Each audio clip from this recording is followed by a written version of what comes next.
Hey there everyone, this is Mystic Fish and welcome to episode 7 of our Factorio series where we are building an expandable base and doing the designs of various components that we will be needing. Last episode we got some nifty wall defenses designed and set up.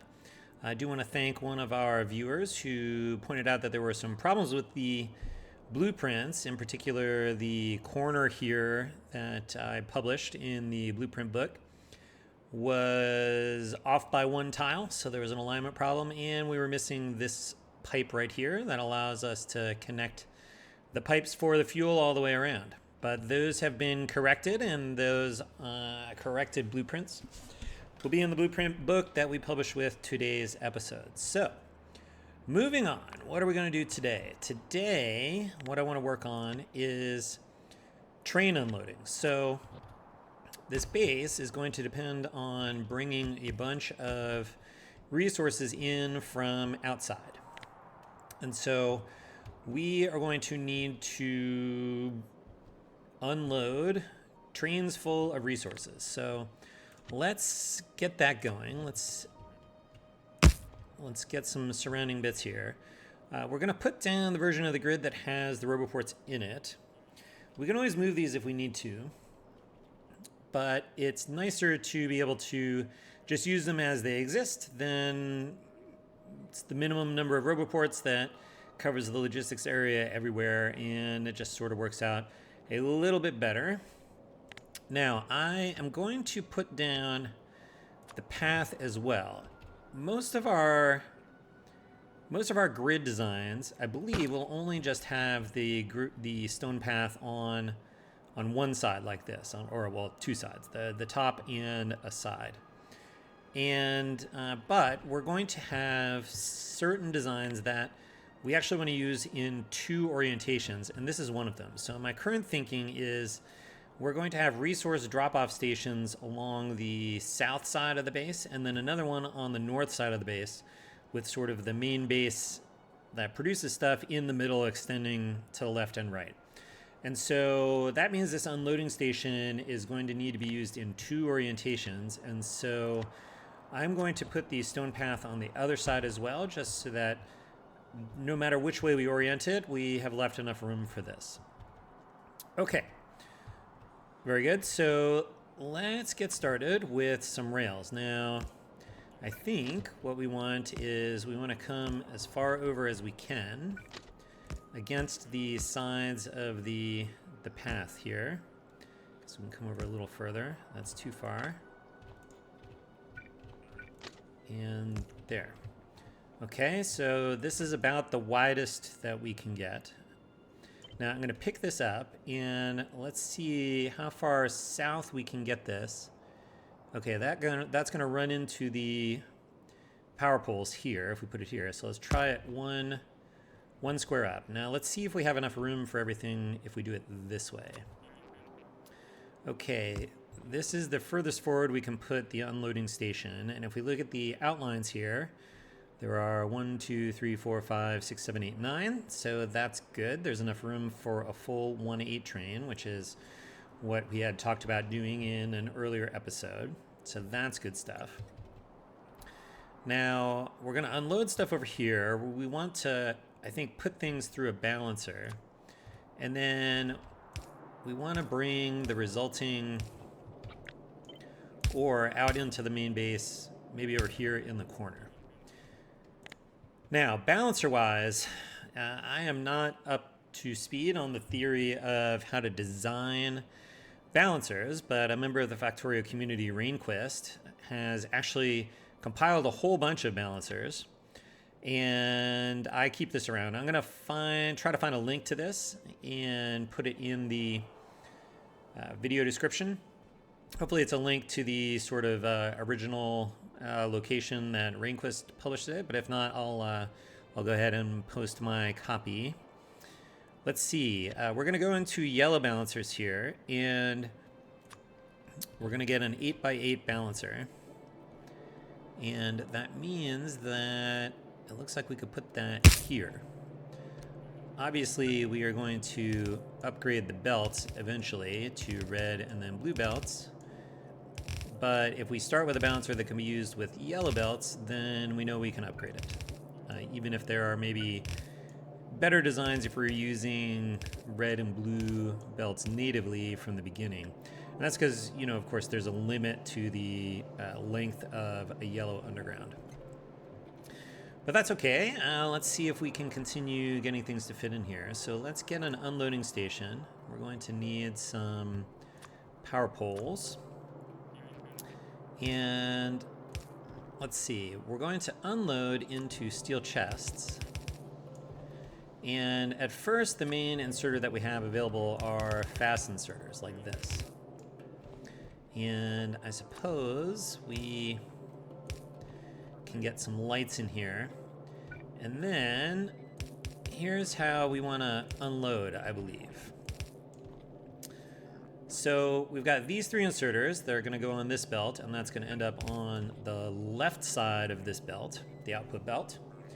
These two obviously will put on this belt, and they'll end up on the right side. And if you remember from 2 episodes ago, I think it was 2 episodes ago when we were doing smelting, we talked about the fact that when an inserter is parallel to a belt, then it always puts items on the right side of the belt in the direction of travel, which means that this inserter will put things on the right side of the belt as well. So we've got 3 on the left, 3 on the right. So that should hopefully help us fill the whole belt.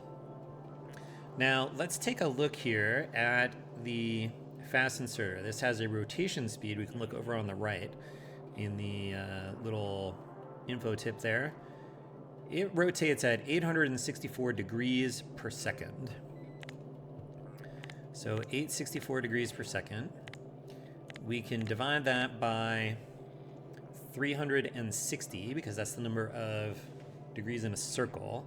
So that tells us we get 2.4 swings per second.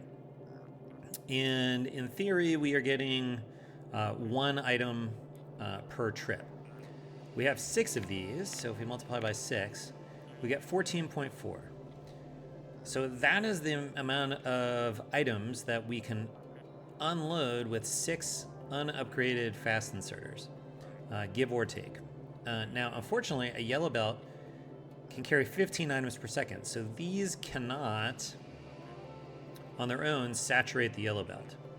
However, if we do the very first capacity upgrade, this guy here, inserter capacity bonus 1, then the fast inserters can actually saturate a yellow belt. If we go to stack inserters also rotate at the same speed, so 2.4 swings per second, but they can carry 4 and 4 items at a time if they've got the first capacity upgrade. And then if we've got 6 of them, that's 57 items per second. A blue belt carries 45. So as long as we've got 1 stack inserter upgrade and we've got stack inserters, we can saturate red and blue belts as well. So we're going to start off with fast inserters, and when we start upgrading belts, then we'll start to look to upgrade these to stack inserters as well. Okay, so let's grab these. And we'll get all our stations in. Oh, actually, you know what? Before I do that, we're going to do some circuit network stuff here to make sure that, well, we're actually going to do a couple things with it. So I'm going to get a green wire on all of the chests and connect them to the surrounding power poles. And this way, if we copy this across, then we've got green wires across all of these chests. So we can see the total amount of whatever the material is that we have sitting in here. Okay, but first we need to figure out if we can get all this stuff in here.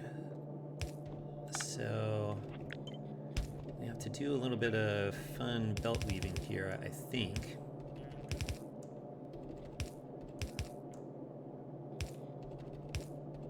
Okay, then this one can come up here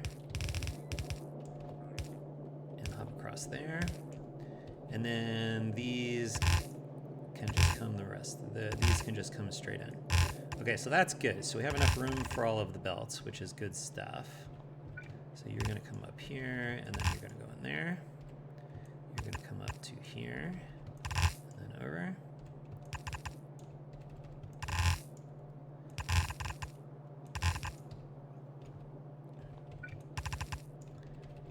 That's 2 belts. Okay, so we do have enough room for all of that stuff. Okay, now, it's really important that we keep, and we want to keep the amount of ore in each of these chests relatively balanced, as close to even as possible.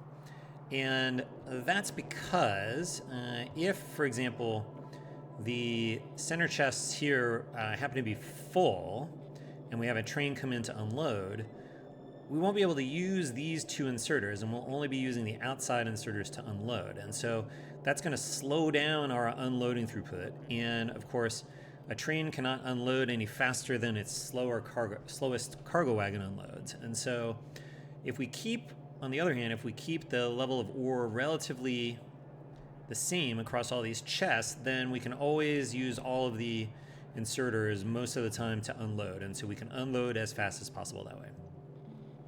Now, in order to do that, that means that if these are all active, they will unload an even amount into the boxes, but then we need to make sure we're offloading an even amount coming out. And so here is how we're going to do that. We're going to get an arithmetic combinator. We are going to get our green wire here.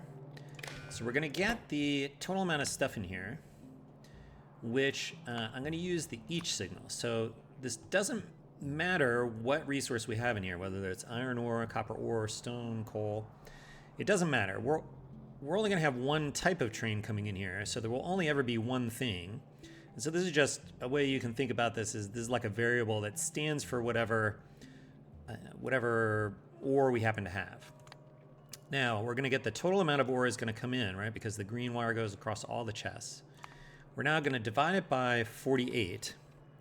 And that will tell us, because there's 48 chests, that will tell us the average amount of ore that's in any of the chests. Now, just to ease comparison, I'm actually going to divide by negative 48.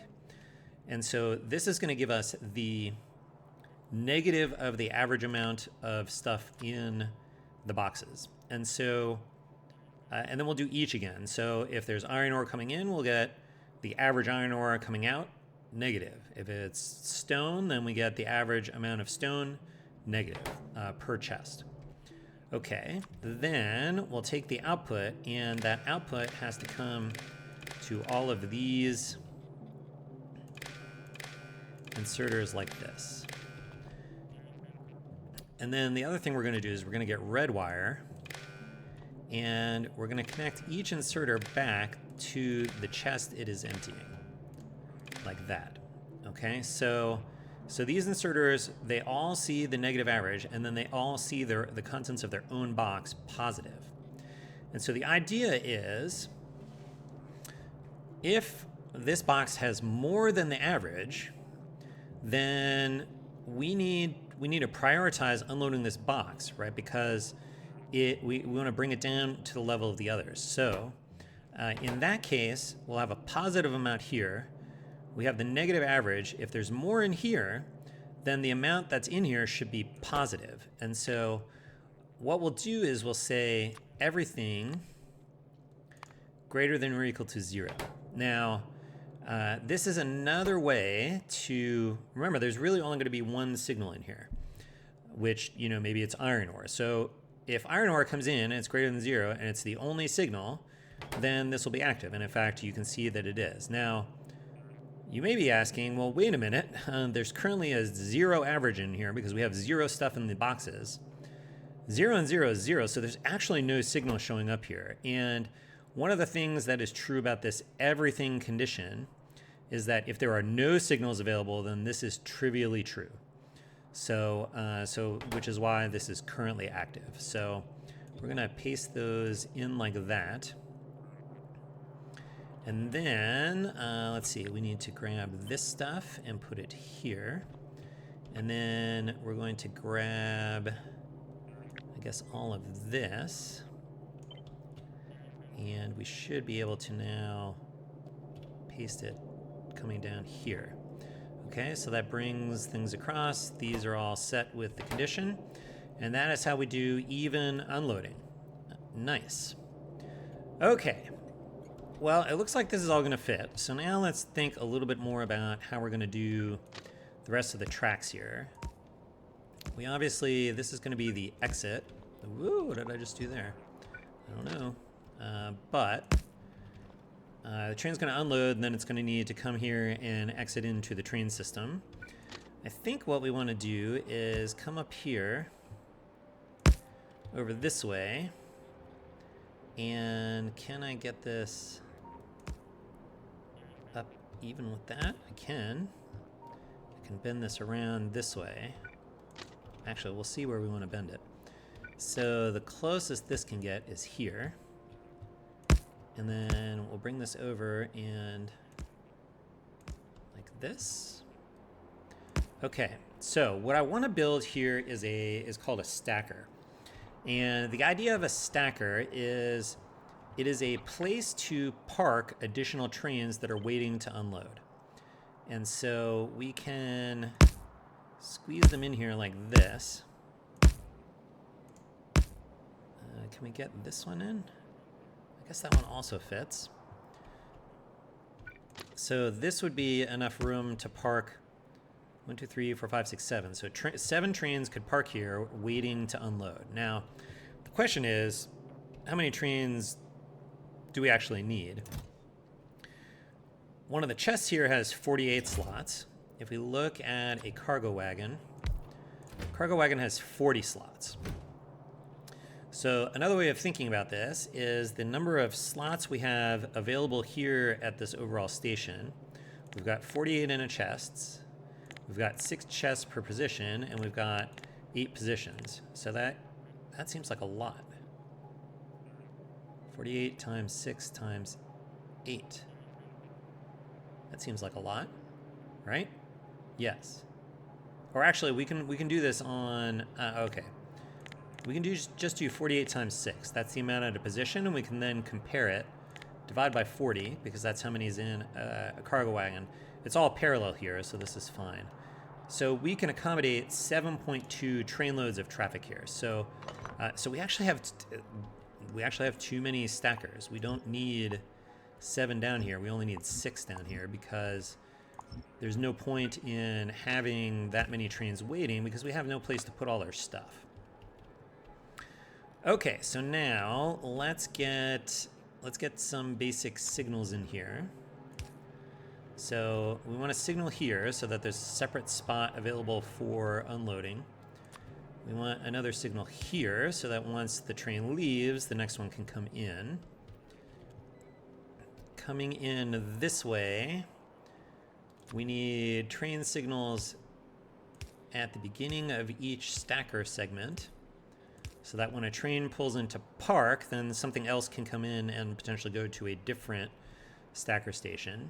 And then in order to figure out when we can pull out and go unload, we're going to use a chain signal.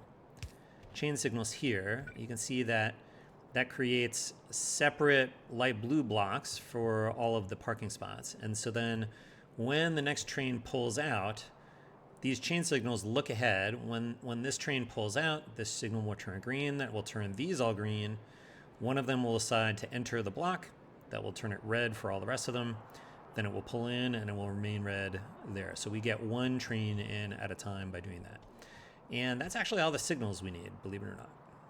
Okay, then the next thing we want to do is let's figure out actually how many trains do we want in here? Well, that kind of depends on how much stuff we currently have stored here. We can, if we're completely empty, we could potentially bring 7 trains in. But I think that's, but if we're partially full in here, we don't need that many trains coming in. So what we're going to do is we're going to compute the station limit here based on our capacity. So let's see, we've got 48 slots per chest. There's 50 ore in each slot. That's a stack of ore. Then we've got 6 chests per position, and then we've got 8 positions. So that gives us 115,200. So the first thing we're going to do is we're going to record that. And let's call this R for resource. I'm going to make it negative because we're going to compare it to the stuff that's in the boxes. Let's see, did I do that right? Oh, I just cleared it. That's not what I meant to do. Okay, 115,200. That's right. Okay, good. All right, now the next thing that we're going to do is we're going to say, tell me whatever is in the chests, which remember is this green wire coming down here. Whatever you got, add 0 to it. So we're not going to change it, but we're going to call that R. So this will allow us to use this station for any resource we like, right? This calculation down here didn't really care whether we were doing iron ore or coal, and now this one will also not care.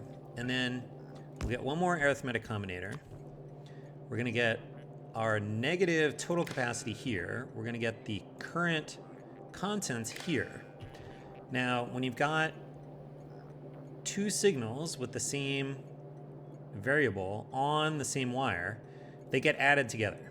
So in essence, what this combinator will see is the negative capacity minus the stuff in the boxes. And so what we'll be left with is the amount of spare room we have in the chests, but negative. And so we're going to take the R that we see there, and then we need to figure out how many train loads that represents. So what's in a train? So we've got 40 slots per cargo wagon, 50 ore per stack, times 8 cargo wagons, 16,000. So what I want to do is divide this by 16,000. But if you remember, the amount of headroom we have is coming in negative, so I actually want to divide by negative. And this will tell us how many trains we can currently accommodate in here. And we'll call that L. And then we'll go from here into the station, and we'll set train limit. And we can see we have nothing in here, and so we are seeing a train limit of 7, which is what we would expect to see. Now, I'm not going to name this station because we're going to name it once we figure out what resource we want to bring into it. But that is okay. And then the last thing that we need to do is figure out how to fuel the trains. I like to fuel the trains here at the main base, primarily because this is where all of the interesting fuel gets made. It's quite likely that obviously coal will be brought into the base somewhere. If we want solid fuel or rocket fuel or nuclear fuel, that's all going to be made probably here at the main base. And so it's just much more convenient to refuel the trains when they come in. And so to do this, we're going to need a fuel belt, which it doesn't really matter which direction we go. But let's see. Actually, I suppose I want to do this. So we go to the edge of our grid tile here. This will come across. Whoa, come here. I don't want that. We'll keep the path clear. Okay, so we'll assume this way we can have multiple stations chained next to each other, and they can all share this fuel line here. So that is good stuff. Okay, so we're going to assume that coal and or solid fuel is going to come down this belt. And so we can fuel the locomotive here like this. Then we'll assume that if we have more interesting fuels, they'll come in via the logistics network on requester chests. And so this will ask for, we might as well ask for enough to completely fill a train. Any one train coming in here shouldn't really be missing that much fuel because it's really just making one round trip out to some resource patch and then coming back before it has another chance to be refueled. But so I really don't expect these to go, very many of these to go in per train, but this lets us have a nice little supply here. Similarly, we'll do nuclear fuel. These stack in stacks of 1, and so you can really only put 3 on a train. So we'll do that. Okay, then we need some inserters for these. Oops. Looks like we need some more power. And now we'll just add a little bit of control here. So the idea is that if we have rocket fuel, I no longer want to put coal or solid fuel in this. I'm at the point where we are switching over to rocket fuel. And so I only want this to insert fuel if rocket fuel is 0. And then similarly, we're going to look here for nuclear fuel, and we're not going to insert rocket fuel unless we don't have nuclear fuel. And so the idea is that, obviously, when we first build this, these chests won't really exist because until we've researched the logistics network, but that's okay. Once we do, we make them available in the mall, construction bots will come and plunk these down, so that's fine. And then, and of course, you can always put things in Blueprint that you can't build yet, which is, we're going to take advantage of that here. It's also the case that any wires that are in Blueprints you get for free, even if you haven't researched the circuit network. Now, I do think we'll have the circuit network researched by the time we're building these stations, but that is okay. That's just a fun little thing here. And so we can see that both of these are active, and so which you would expect because we have no nuclear fuel, we have no rocket fuel. So this one can be active because we have no nuclear fuel, and this one can be active because we have no rocket fuel. But that will keep our trains nicely fueled. And I think this is our drop-off station. So let's go grab a blueprint here. I guess we'll come down this far. Let's see. So we're gonna call this resource. We'll just call this unloading station. Unloading station. Okay, let's give it a station, and we're just gonna call it U for unloading. We're gonna snap to grid, as we often do. Let's see, looks like we need to shift this over 2. Looks like we need to shift it down 2. Okay. We're against the edge of everything, right? Yes. These tracks are hanging off the edge, so that's okay. So we'll create that blueprint, put that there. Let's make sure that lines up. It does. So we have left space for paths all around, which is fine. And I think that will do it. So where are we going to put this? Let's put this in with our rail system here. So we'll get our unloading station in there. And I think that will do for our episode today. Next time, maybe we'll do the inverse of this, and we'll talk about how we do loading out at a resource patch. But we'll leave that as a problem for future Mystic Fish. So as always, thanks for watching. We'll see you next time. And until then, bye.